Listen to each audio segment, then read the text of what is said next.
Maybe that should have been one of the challenges to the jewellers in the All That Glitters workshop, to make you a belly button ring. That would have been hilarious. Maybe season 2. Yeah, season 2. That's the challenge. Just me strutting around in a bikini. I had my loop, so I was looking very closely. And I think the first episode when I took my loop out, there was a couple of gasps because we're like, oh, he's got a loop. That meant they were getting away with nothing. Yeah, Shaun had his loop and I had my glasses, I suppose. Those were our props. Welcome to If Jewels Could Talk. I'm Carol Woolton, the voice of jewellery, an author, broadcaster, and the woman who initiated the role of jewellery editor at magazines like Tatler and British Vogue. This is a podcast for everyone, for people who do like jewellery, for people who don't realise they like jewellery, and anyone intrigued by fascinating facts, new ideas, and forgotten histories. So please join me as I tell sparkly tales, meeting all sorts of people, delving into 4 centuries of jewellery culture, and investigate what's happening now. Today, I'm delighted to be joined by Katherine Ryan, Canadian comedienne and host of All That Glitters, the talent show on BBC Two, Finding Britain's Newest Jewellery Star. If you haven't seen it yet, the easiest description is that it's the Great British Bake Off. But these contestants are cooking with precious metals, and the icing on the cake is diamonds and gemstones. During the 6-part contest, a group of 8 jewellers with different backgrounds and skills battle to create bestsellers as well as bespoke pieces for real-life clients. Following that, I'll be joined by 2 of Britain's best-known jewellers, Solange Azagury-Partridge and Shaun Leane, who act as judges and have the task to decide who wins title of Jeweller of the Week and who is sent home. Thank you for joining us. It's very exciting. I've seen a couple of the shows already, and I wondered how you got involved. I mean, were you a big fan of jewellery before you did this show? I am a big fan of jewelry. Before I joined All That Glitters, I did a stand-up tour and a Netflix special called Glitter Room. I always love to be glam on stage when it comes to hair and makeup, fashion, and that extends, of course, to jewelry. I think I made a very purposeful decision at the start of my career when the idea was that women in stand-up should be a little bit invisible. I just thought, no, I'm going to do it in drag. And so I love jewelry. I love keepsake pieces. I love vintage jewelry. I love looking at all the new jewelry designers that are coming out, but I didn't fully appreciate how much work went into it, the type of real tactile soldering and sawing and melting and fire. I didn't know about any of that at all. Yeah, I think a lot of people won't who are watching it, and I think it'll give people a newfound interest and respect for jewellery makers, don't you think? It's certainly a lot more broad, and I hadn't realized that jewelry making and goldsmithing was a very popular apprenticeship, because a few of the contestants said they came out of school and they could go into plumbing or electrical and decided to pick jewelry making, and they didn't know that it would become their passion. But it is so creative and technical and physical that I was not aware that so much physical work, but also that jewelry making was so broad and so accessible to all different classes of people. Even I imagined it was some princess in a palace with family money who was drawing a picture of a tiara, and then it would magically be made. I didn't understand at all, and I think audiences will be surprised to see, just as I was. I mean, there is, as you say, fire and sort of brimstone and soldering, and I mean, I think at some points you look quite nervous as you approached them as to what was actually going to happen. Well, I knew that it was touch and go, and that you can have the most beautiful design and the best intentions and then burn or melt your piece at the very last minute. We only had a certain number of gemstones for the jewelers to use, and I knew that if they spoiled their project, that it was over for them. And it was high stakes for me. I really loved them all, and I worried for them, and I also didn't want to annoy them. That's the trouble on these competitions, that the contributors are so good at their craft, but then they also have to speak to me on camera. I could not do both things myself. Yeah, I noticed a couple of them said, "Not now," as they saw you and Shaun and Solange approaching. It was like some sort of tricky tricky moment. I felt so guilty. Did you agree with Shaun and Solange's decisions on who they asked to leave the All That Glitters workshop? No, I did not always agree with Shaun and Solange's decisions. And often Shaun and Solange would disagree between each other, and they would have to go and speak and come to a consensus. And often the bespoke client would also make a different choice than the judges had for that round. So it just goes to show, and I love that about art, is that everything creative is so subjective. And I've had bad reviews, and I certainly have people who don't like what I do. And I've never really minded, because I've said, well, you know, all I can do is be authentic and create something with my vision and do my best to make it technically sound, and then someone somewhere will like it. And it was refreshing to see that the same applies to jewelry making.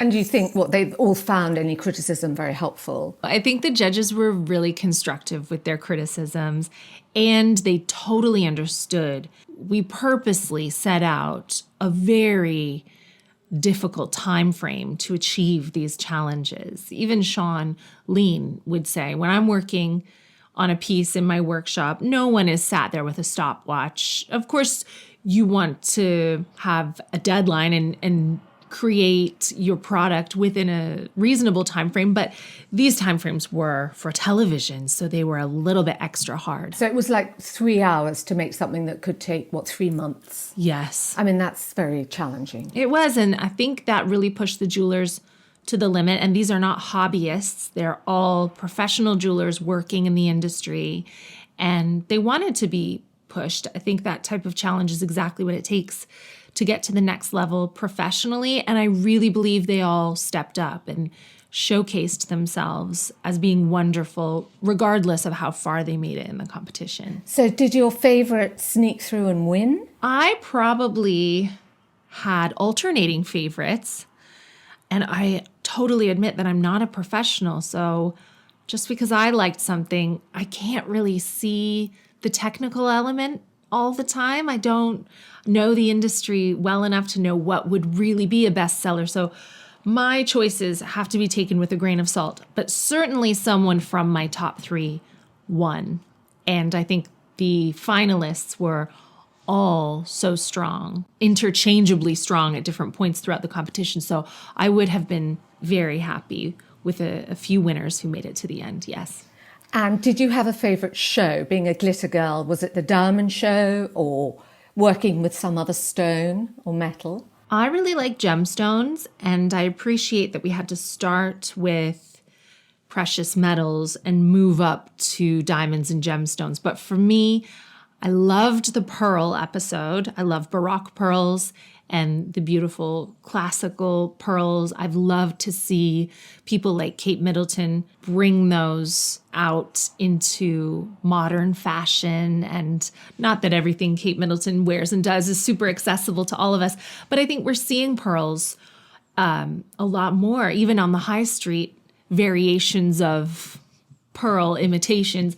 I love them. And the gemstones. I love learning about all those different. I also like the alternate materials episode, because I didn't know how beautiful beetle wings were. And I saw a really beautiful nut that Tamara made into something special. And I learned a lot in that episode. Gemstones, pearls. Yeah, pearls is my favorite episode. So do you wear a lot of pearls yourself? I think they suit me because I do have very Celtic skin. I like to say it is a classic look, though who knows anymore. We'll see when I can get my hands on Botox again, how classic I look. This pandemic, I look very Victorian in this pandemic. My eyebrows are disappearing. My hairline's gone way back. And what's your lockdown look been? Has it included jewellery? My lockdown look has been an abomination. I forgot about handbags. I don't know what we used to put in them or why I have so many. The only jewelry that I've been wearing in lockdown are these really fine Maria Tash earrings. I have loads of them just going up my ears, and I like them because they're whisper thin, and I know they're well made, and I can sleep with them. They're certainly not a fashion earring that I would change in and change out depending on my outfit. They're one of those staple earrings that you can just keep loads of little hoops in. Are you going to have any more piercings? Is it like addictive? I'm not a nipple piercing, eyebrow piercing, facial piercing type of girl. I didn't even like too many holes in my ears until I discovered these teeny tiny baby hoop earrings. I think they're so delicate, and I love that style right now. And because I'm 37, I do have not a lower back tattoo, but a belly button ring. Just because of the generation, I think it's mandatory. And I don't have a ring in it, but the hole is there. So it really dates me. Maybe that should have been one of the challenges to the jewellers in the All That Glitters workshop, to make you a belly button ring. That would have been hilarious. Maybe season 2. Yeah, season 2, that's the challenge. Just me strutting around in a bikini. We used to have belly chains coming from them as well. I mean, I blame Beyonce. So those are the everyday jewels at the moment, and then you'll change them up. You'll get bored of it in due course and change it. Yes, I think when I am released into the world, I love to dress up, and I'm so lucky to work with a stylist, Jennifer Mahalski-Bray. We've been working together for probably 8 years now, and she is really passionate about finding upcoming British designers, but also borrowing vintage pieces. We borrow a lot of vintage Chanel from Susan Kaplan. I had an amazing YSL vintage ring. What was your first jewellery experience? Did your mother wear jewellery? My mother and my grandmother were incredibly glam. They had cocktail rings and fashion jewelry mostly. We were not a particularly wealthy family. And I think when you're Canadian, there isn't that same legacy of old jewelry or property. You know, we're such a new country that a lot of my ancestors just had fish. So I have one of my grandmother's amazing fashion cocktail rings, probably from the 70s. And I love that. And it's relatively inexpensive, but it's my most treasured piece of jewelry.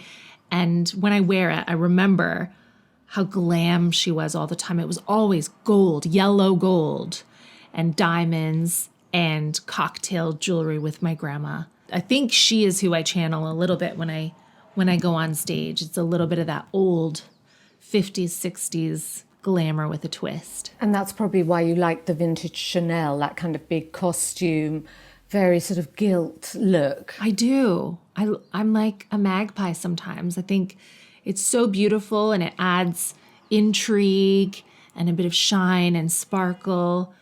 I just love it. And I didn't have access to all the jewelry that I had now. I mean, growing up, my first experiences with jewelry would have just been communion jewelry. Little. That's probably why I like pearls. I liked the rosary beads that I got in Ireland when I was 7. But I always admired the older women in my family, that matriarchy, and how much care they took in looking polished and what they stood for, and the strength of just how all the jewelry and hair and outfits made them look walking into a room. I loved it. So that's the role of jewellery to you. It's to show your strength, power, to draw attention to yourself in an important way? Most of the time, and certainly when I'm performing, but I also appreciate the sentimental value. I think part of why I love my grandmother's ring is not because it's a cocktail ring, but just because I do genuinely believe that it holds some of her energy. And I was learning that you can make jewelry from teeth. You can take your children's teeth even and have that made into jewelry. And that seems perhaps a bridge too far. Queen Victoria did that. That's it. Yes, I had forgotten who it was, but I feel like that is just enough weird for me. I would love to do that. And my husband's wedding ring is his father's wedding ring, and he passed away when my husband was really small. And so we do have sentimental attachments to these pieces of jewelry that would otherwise not be ostentatious or certainly worth any money.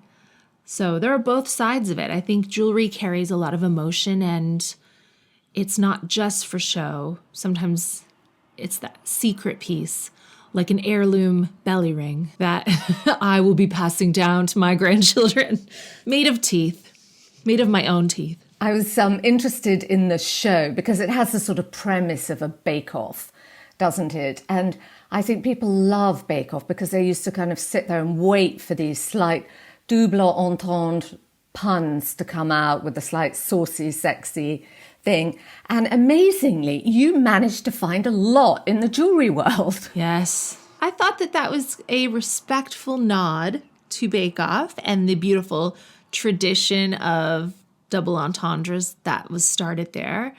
But it was also really important to make the show our own. So I just tried to go into it like I go into everything, really, just curious about drawing the stories out of the jewelers and getting to know them. So there was a lot about size. Yeah. Size matters. Well, when they give me a stick and they say it has to be 8 inches, comedically, I'm not sure where else you can go with that. I had no choice. There was quite a lot of lubricants, sticky saws, things. Gosh, well, you know more than I do at this point because I haven't seen exactly what's gone into the show. I was there all day, every day for several weeks, and goodness knows what I actually said and what was, I just leave it up to the lawyers. You just decide what you would like to commit to in the edit, and I'll say what I like. I go into workshops, obviously doing what I do the whole time for many years, and I've never seen that kind of sex angle before, so now I can't. Oh, no. When I next go in, I'm going to look at it with a whole new light. I think I blame Shaun Leane for that because right off the bat, I said, what are you hoping to see? And he said, sexiness. And I took that note and I ran with it. And you've done a lot for jewelry makers in the process now. Yes, I think it's going to be such a wonderful showcase for them. We really set out, and the production, casting the jewelers, finding the best ones from all across the nation. We set out to find and celebrate the best. And we didn't know that it was going to be such a difficult time with the pandemic, but I think everyone's creative career could really use a boost, and it couldn't be happening for them at a better time. And I think they will all see a boost in their industry from this. And maybe their personal image, as you've made it sexy. Yeah. So who's your fashion designer that you're drawn to when you look?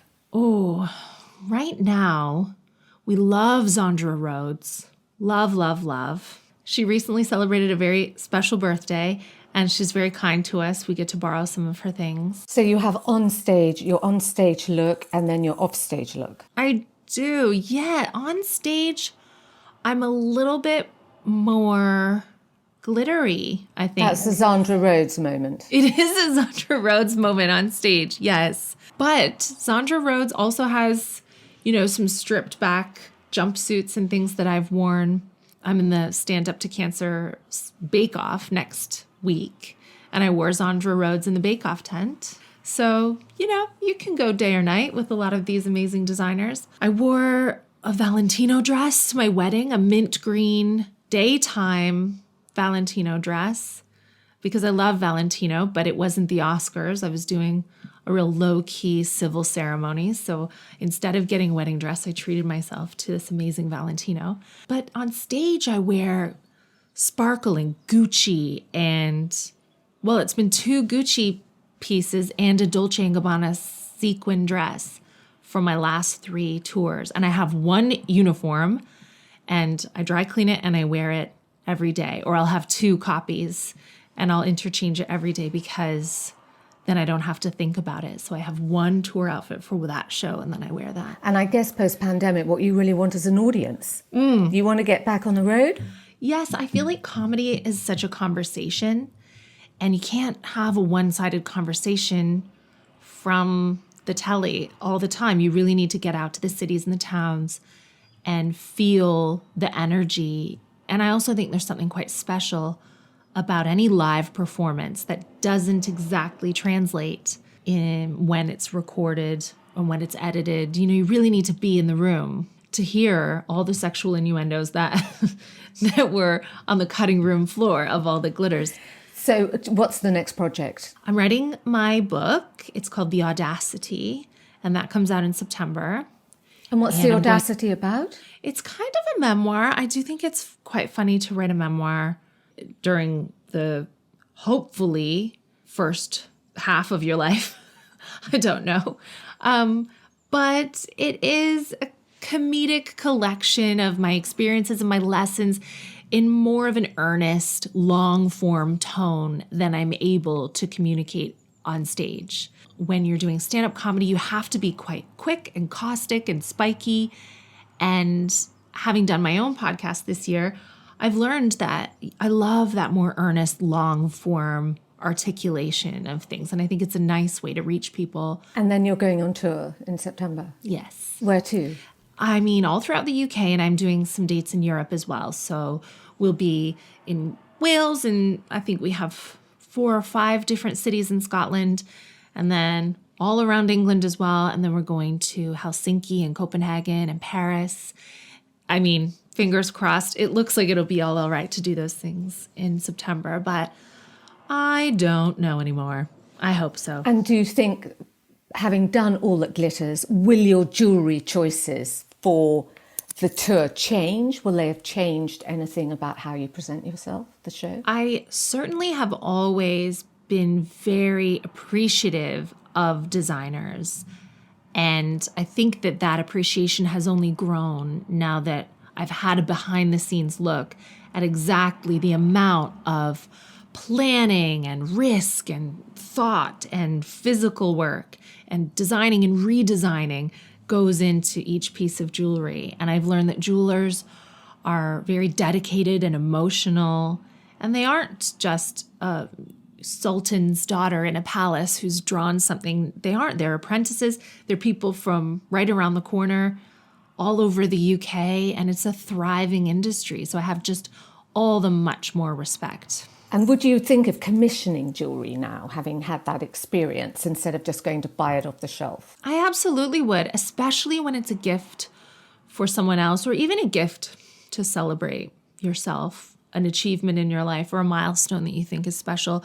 I hadn't fully considered what goes into admiring a designer, really connecting with the vision and voice of that designer, and then going out and commissioning something for yourself. I think it's a beautiful marriage of creativity, and I see now how much the designer considers the client and the full circle of everything that goes into that piece. And I think that's what makes it really memorable. And again, emotion is so integral to a piece of jewelry like that. So to have the big story behind it is really something that I would love to do. What would you put in it for you? Say if you had to have the Audacity ring, what would that have in it? I would love to find a way to mix delicate and classic with eye-catching. So my everyday jewelry is very delicate, but I would want an element of wow. And there are certain colors that I love. My daughter's called Violet, and I always gravitate toward a little bit of a purple colored outfit if it's on offer, or a little purple stone. Every time I wear maybe a purple quartz or something that I see. Is that quartz is purple? Which is the one? Amethyst. Amethyst. Yeah. Every time I see an amethyst or a purple element in an outfit, I'm drawn to it. And I always think that then I'm taking my daughter with me if I'm on tour, or if I'm away from home, or I'm on stage. I always try to represent Violet when I can. So, I mean, I love a bit of sparkle, love a bit of amethyst gemstone, and I love a touch of feminine delicate to that as well. So that's what I would commission, probably a ring. I can't wait to see the next few episodes. First 2 were brilliant. Oh, and thank you for joining us today. Thank you. I know everyone really appreciates your involvement. It's really kind of you to take the time.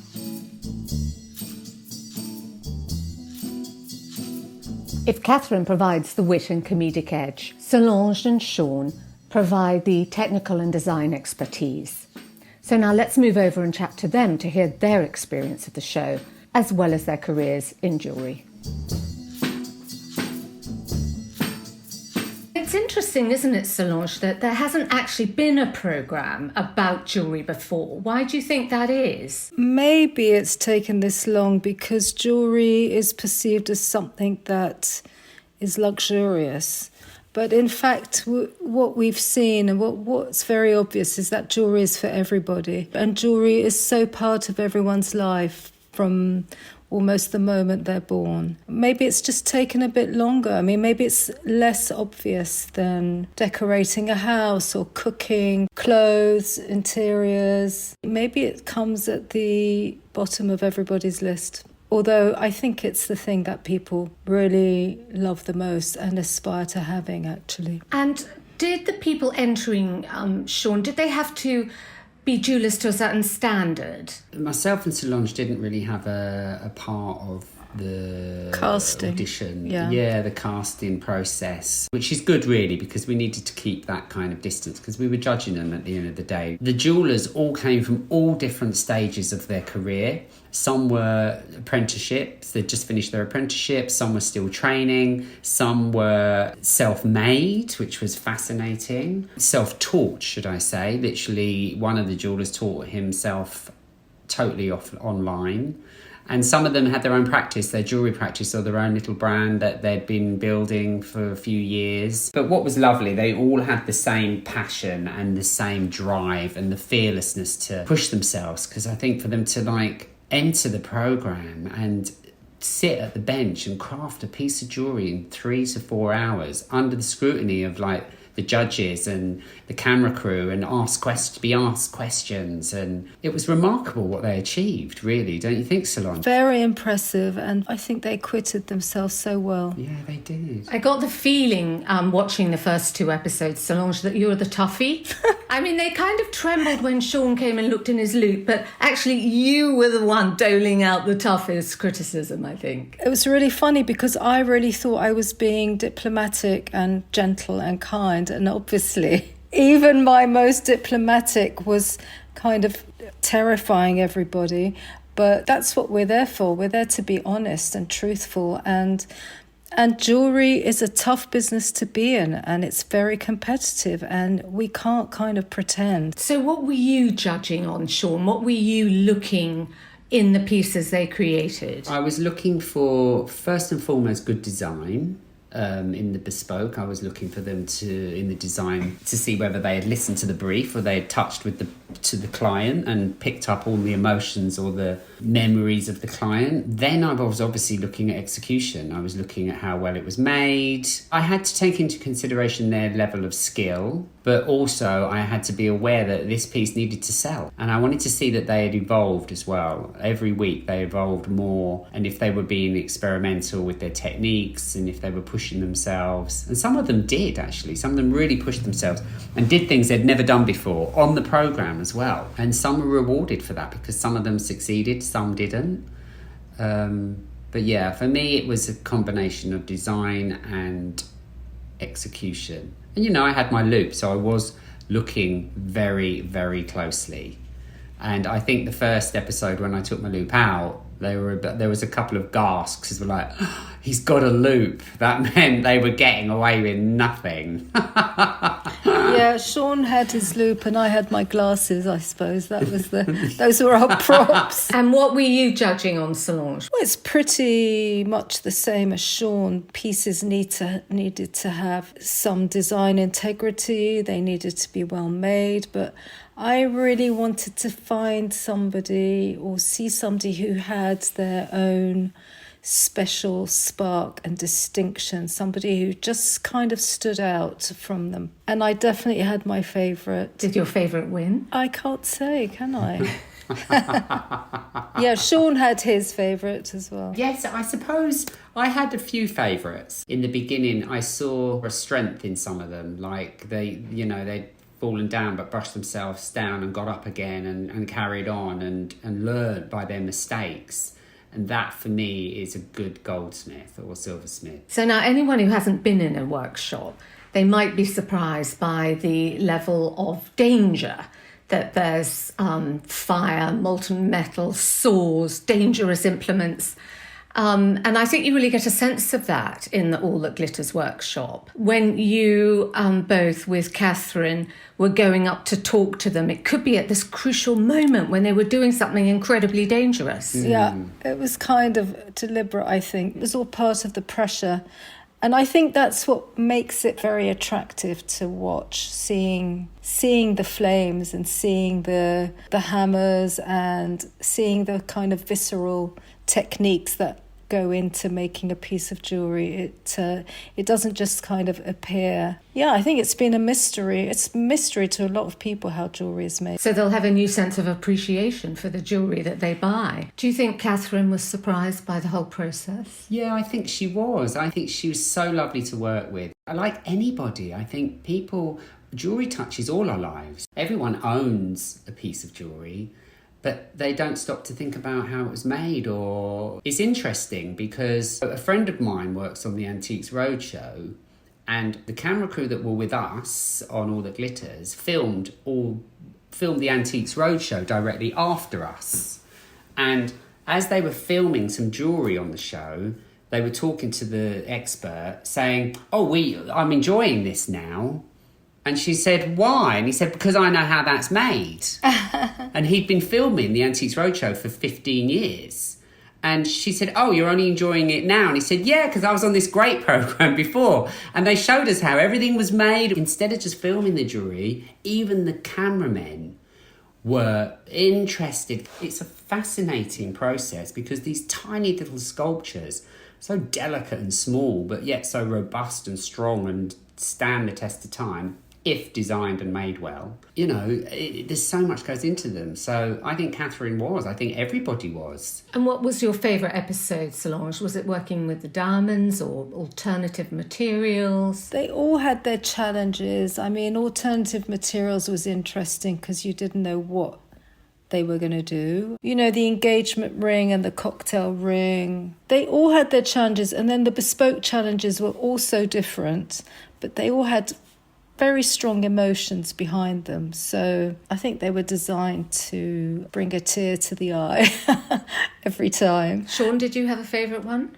Ooh, for me, I loved obviously 3, 4 and 4, 5 and 6. Because we all kind of knew what we were doing and we kind of got our groove on, didn't we? Yeah, that's right, actually. As to the challenges, I think the engagement ring elevated it for me a little bit because we were working with a diamond. There was this air of not fear but this anticipation, this anxiety of it's a diamond ring. It was like they had to really up their game. The craftsmanship for the diamond ring all of it had to be spot on, but this was a carat diamond. It was time to get really focused. You could see even when the diamonds were brought to them. Do you remember Solange? They were just laid onto the presented, weren't they? So we've talked about how for people who love the format of the Great British Bake Off, they won't be disappointed by the amount of double entendre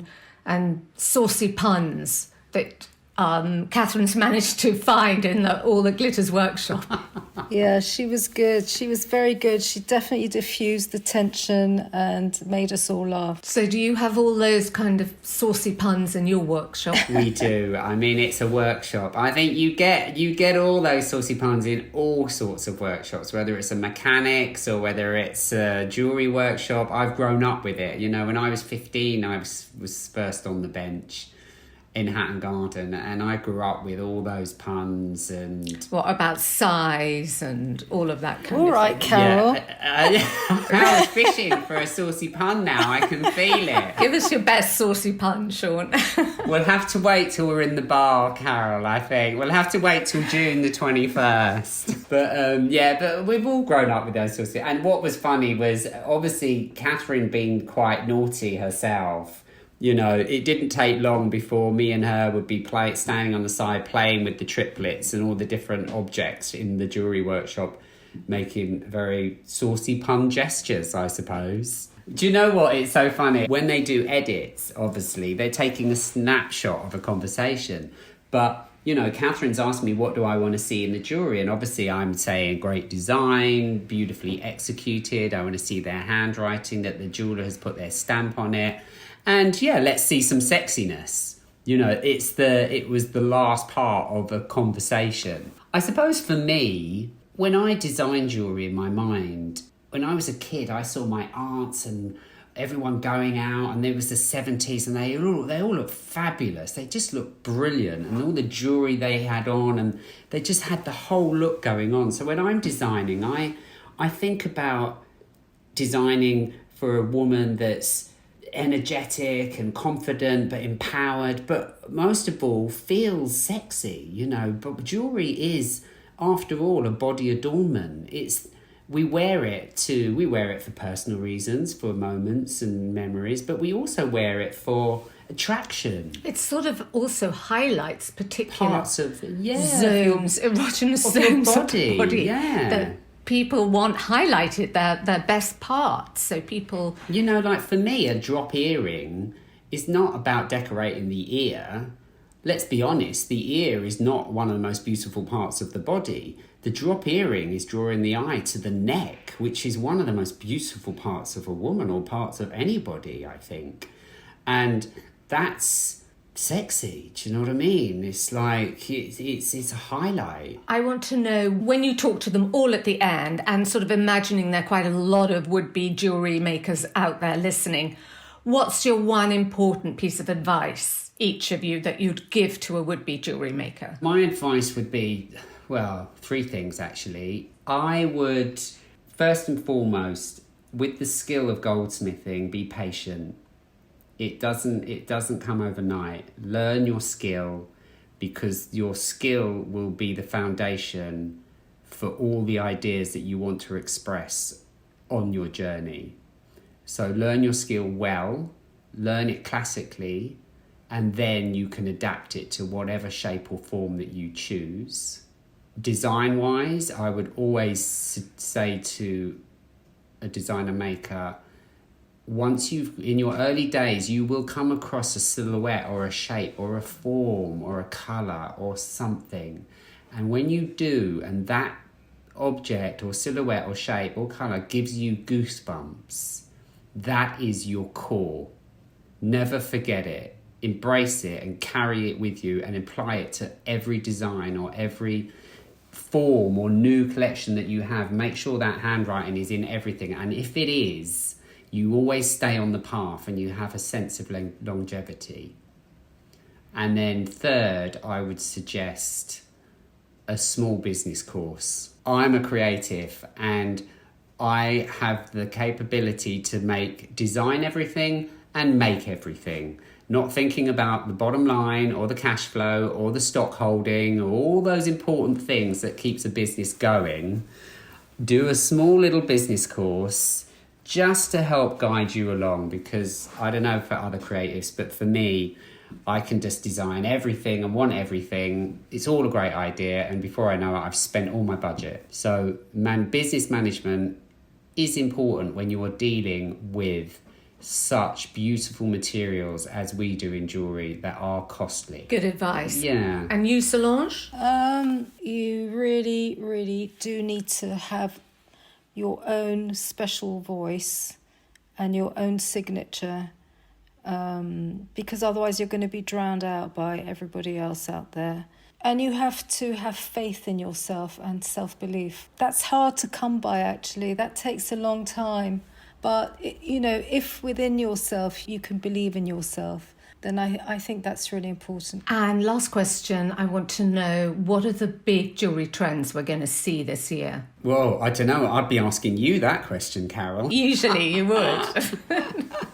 Well, I know what I'm doing next, but... What's that? Tell us that. I can't say that. Oh, it's a secret. Well, You've kept the winner from me, and now you're not telling me your next collection. It's not ready yet, but I will, I don't know. Is it colour? I can't say. But there's a lot of colour out there, isn't there? There's kind of a lot of everything. I like to think that jewellery doesn't have trends. Obviously, I don't think it should have trends.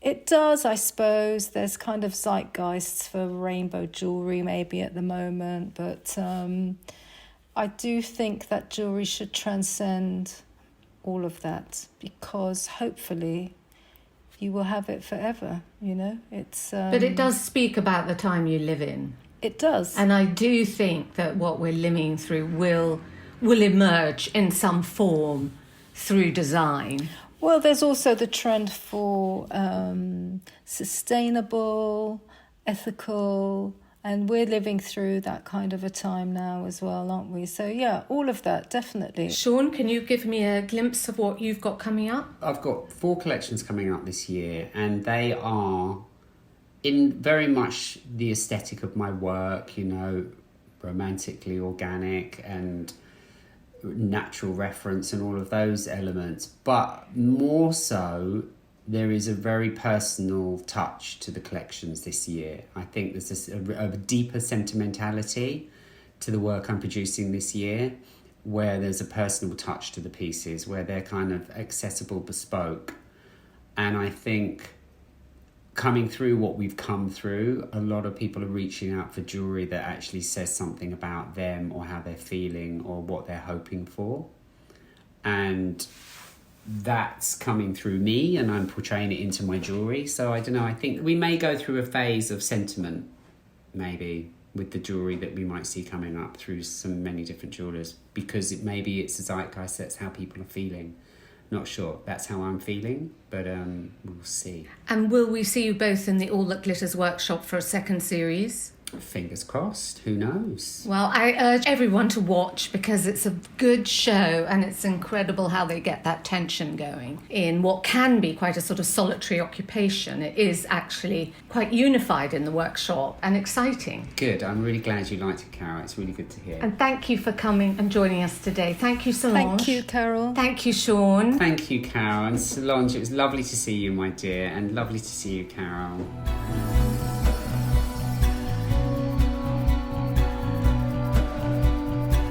Thank you, Katherine, Shaun and Solange, for giving us that glimpse into the All That Glitters workshop. I have my view about who I think is going to be crowned Britain's newest jewellery star, but I want to know what you think. Please leave us a message on our Instagram and tell me who you think's going to win. Please join me again for the next Jewelled Nugget in 2 weeks, when I'll be talking superstitious gems, myths and legends, with rock and roll jewellery designer to the stars Stephen Webster and Dr. Jeffrey Post of the Smithsonian Institution, home to the infamous Blue Hope Diamond. Join me then. Goodbye. If Jewels Could Talk with Carol Woolton is produced by Natasha Cowan, music and editing by Tim Thornton, graphics by Scott Bentley, illustration by Jordi Labanda, and you can find me on Instagram at Carol Woolton.